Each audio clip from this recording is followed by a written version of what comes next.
সকলকে স্বাগত জানাচ্ছি ফরিদপুরের সূর্যমুখী ফুলের বাগান থেকে। বাংলার মাটিতে যখন শীতের হালকা রোদ নামে, ঠিক তখনই ফরিদপুরের মাঠ জুড়ে জন্ম নেয় এক সোনালী স্বপ্ন, সূর্যমুখী ফুলের বাগান। আপনারা যারা ভ্রমণ পিপাসু আছেন এবং চাচ্ছেন ফরিদপুরের মধ্যে শহরের মধ্যে কোথাও ঘুরতে, সেক্ষেত্রে আপনার পছন্দের জায়গা হতে পারে ফরিদপুর বিএডিসি ভবন।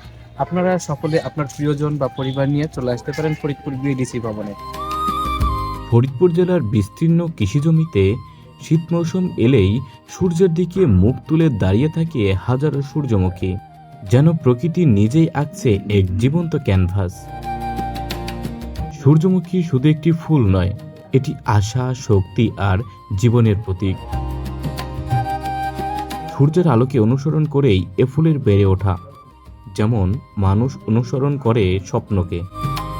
এখানে রয়েছে বিশাল বিস্তর এরিয়া জুড়ে সানফ্লাওয়ার বা সূর্যমুখী ক্ষেতের একটা বিশাল এরিয়া। আপনারা একটি বিকাল এখানে এসে কাটিয়ে যাবেন। সূর্যমুখী বাগান দেখতে যায় ফরিদপুরের সূর্যমুখী বাগান, যা প্রকৃতির এক অনন্য উপহার, যা চোখে আনন্দ এবং মনে আশার আলো জ্বালায়। ভিডিওটি সম্পূর্ণ দেখার জন্য সকলকে ধন্যবাদ। ভালো লাগলে অবশ্যই একটি লাইক করে দিবেন এবং শেয়ার করে আপনার বন্ধুদের মাঝে ছড়িয়ে দিবেন এই ফরিদপুরের ভিডিওটি। ধন্যবাদ সকলকে।